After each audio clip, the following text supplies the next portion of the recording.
Assalamualaikum ayah bunda, semoga sehat selalu. Tak terasa perjalanan telah sampai.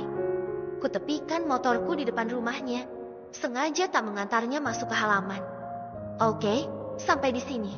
Ya, pokoknya kalau mama dan papa mendesak mau kenal sama pacarku, aku akan bawa kamu. Tapi, aku pasti berusaha mendekati cewek yang kumaksud tadi. Mumpung lagi, aku mau ke sana sekarang. Makin cepat makin baik, bukan? Kataku langsung memutar arah motor. Lama gadis itu tercenung. Dahinya mengernyit keras, sepertinya sedang sibuk berpikir dan menimbang-nimbang. Oke, aku pergi. Doakan, semoga sukses.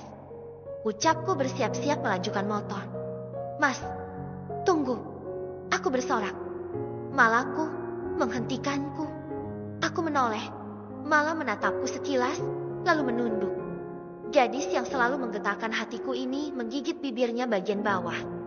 Aku tahu dia ingin berucap, tapi masih ragu. Kenapa? Ada yang ketinggalan? Tanyaku pura-pura lugu. Emma, kamu bilang butuh bantuan aku.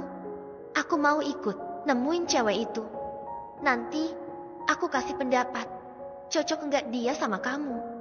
Katanya kemudian. Aku terdiam sejenak, mencoba memahami maksud dan tujuannya. Apakah niatnya murni karena ingin membantuku? Atau ada sesuatu? Jangan-jangan.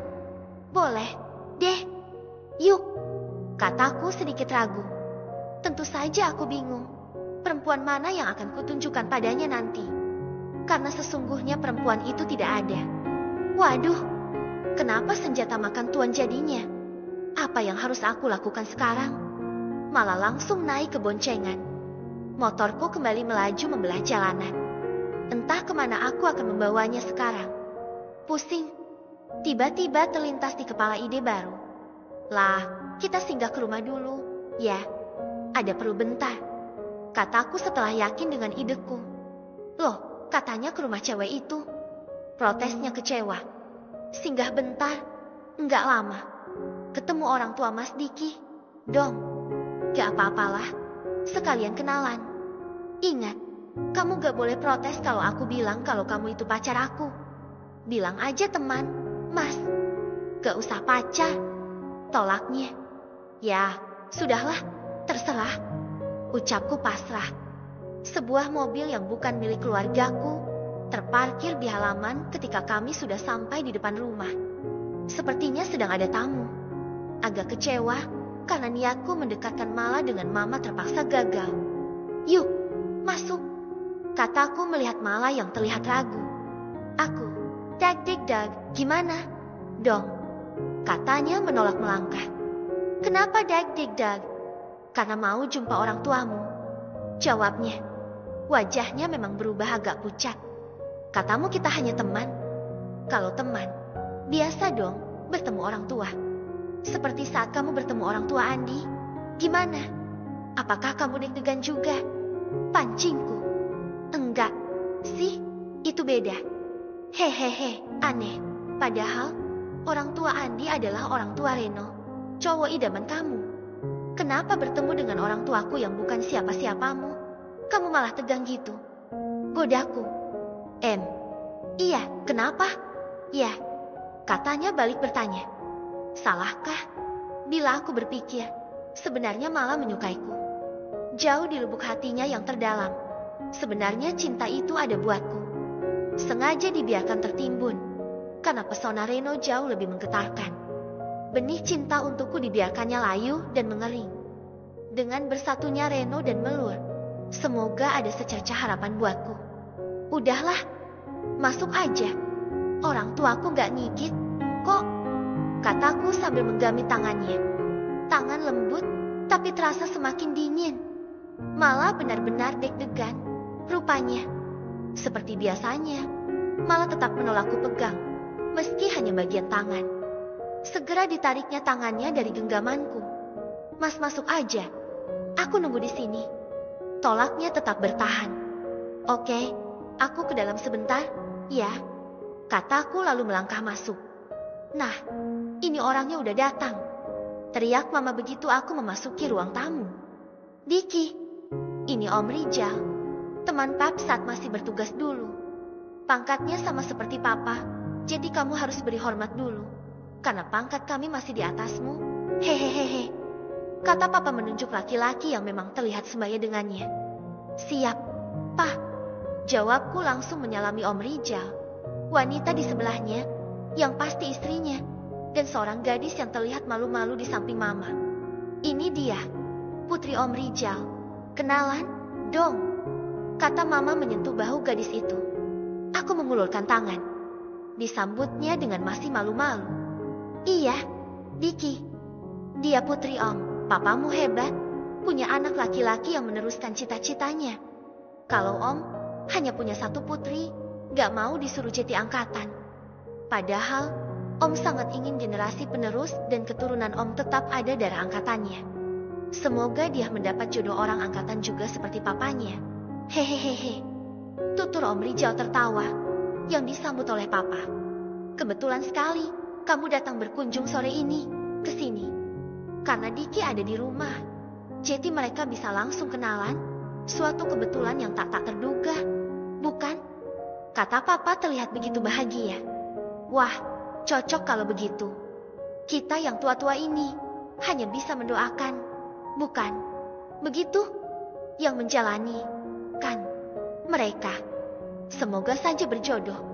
Mereka tertawa lagi. Kulirik gadis itu cukup manis. Sepertinya sifatnya juga bagus.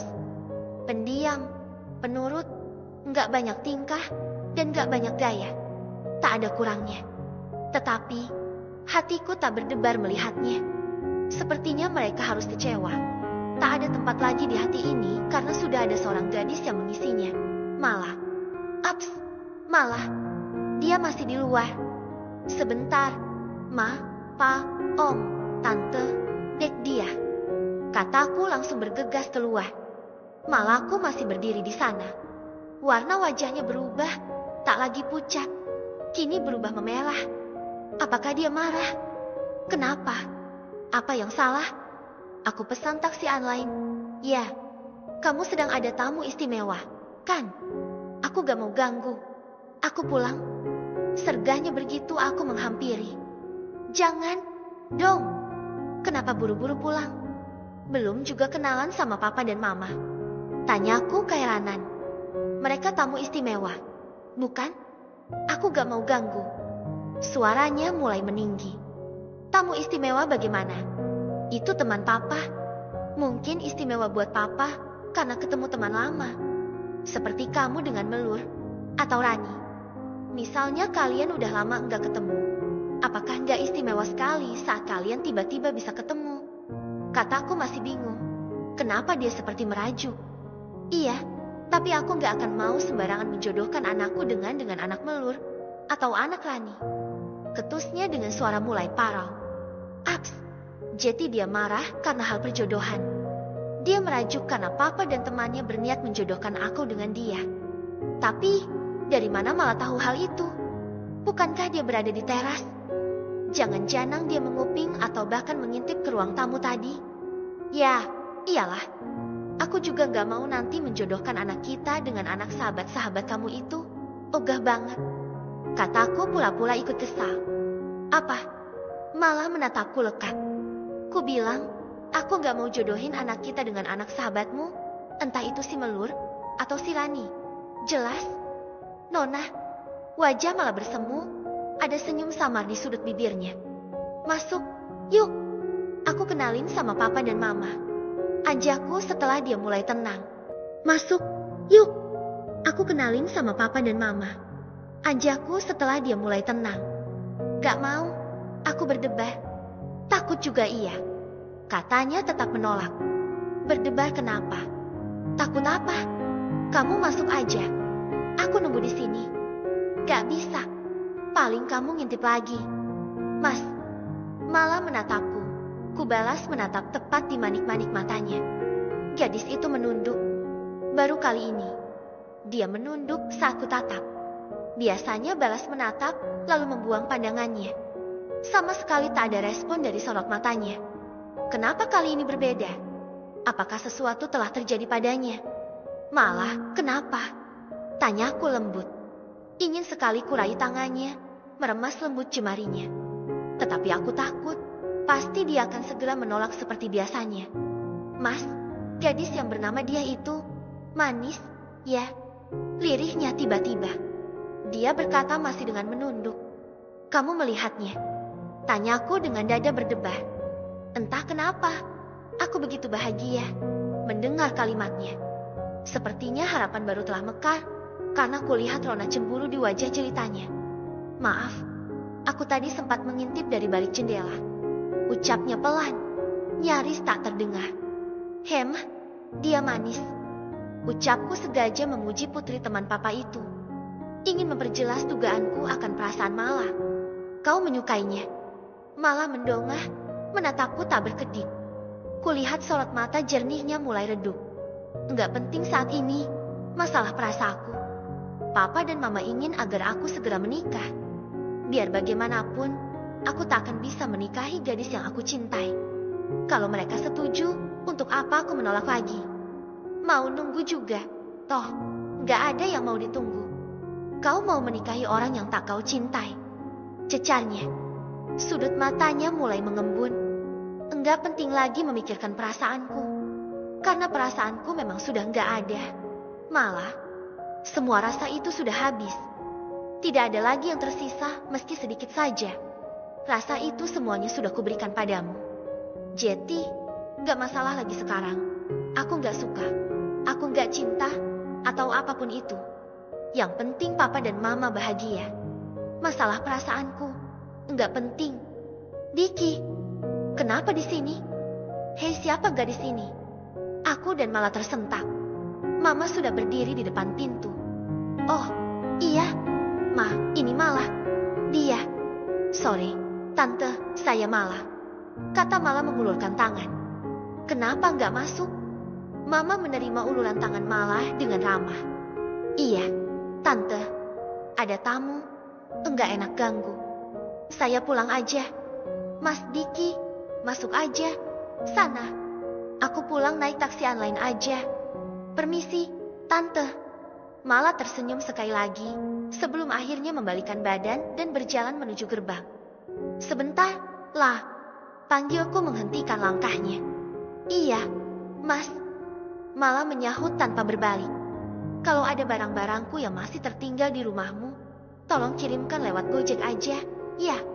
Sepertinya aku tidak akan pernah punya waktu lagi untuk mengambilnya. Kataku lembut, namun sangat dalam maknanya. Gadis itu segera membalikan badan, menatapku dan mama sekilas, lalu menunduk dalam. Aku tak bisa berbelit-belit lagi. Sudah capek, lah, nggak tahu lagi harus bagaimana menyikapimu. Segala cara sudah kulakukan. Segala permintaanmu sudah kuturuti. Aku tahu isi hatimu yang sebenarnya saat ini. Aku sudah tahu. Malah, tapi kau tetap sengaja menyiksaku seperti ini. Kau bisa begitu baik. Pada sahabat-sahabatmu, kau rela mengorbankan apa saja demi mereka.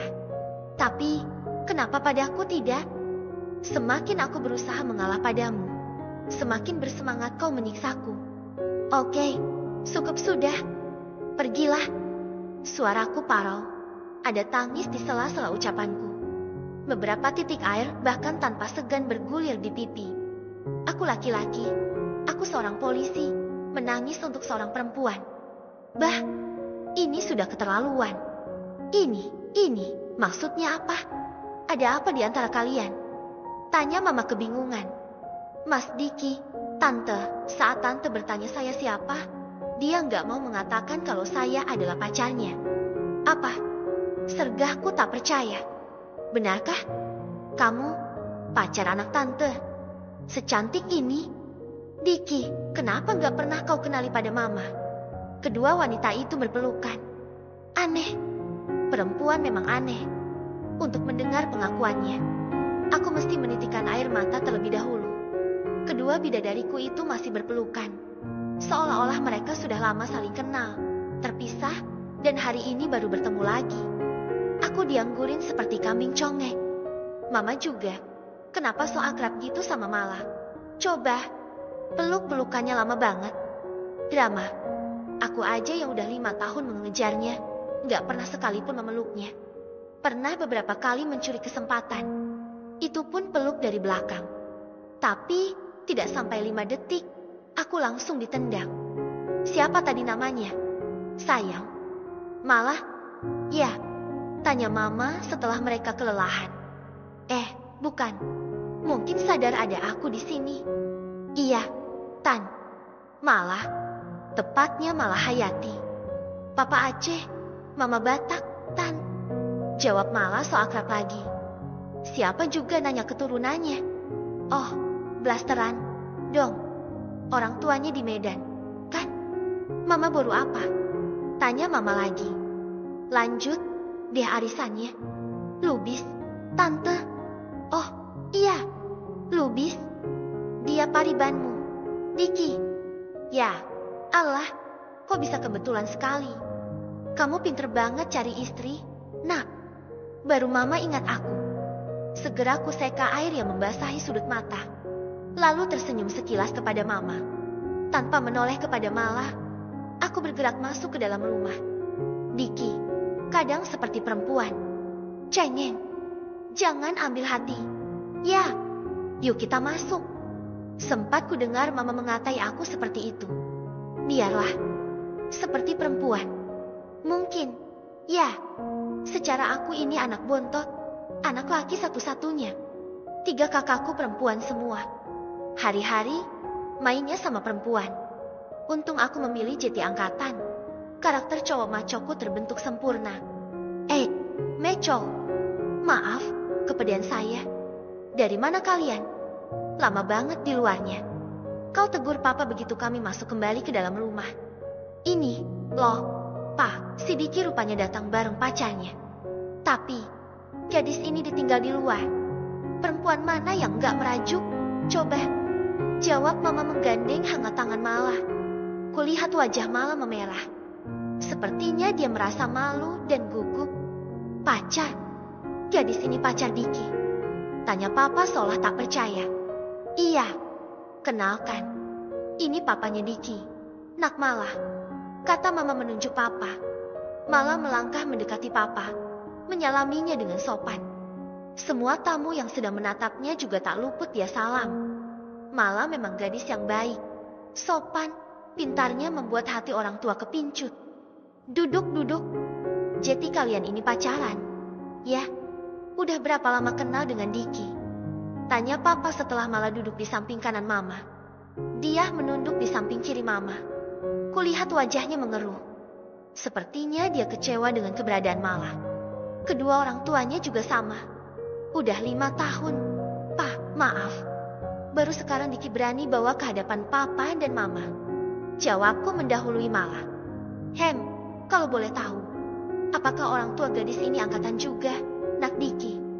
Sayang, loh. Kalau ternyata mereka masyarakat biasa. Aku, Papa, Mama dan Malah jelas sangat kaget. Kalimat Om Rizal menunjukkan rasa tidak senang. Untung Malahku punya sifat penyabar. Nggak gampang terpengaruh. Papa dan Mama saya dagang. Om, kami masyarakat biasa. Bukan angkatan seperti Om berdua. Juga Mas Diki. Malah menjawab dengan begitu tenang.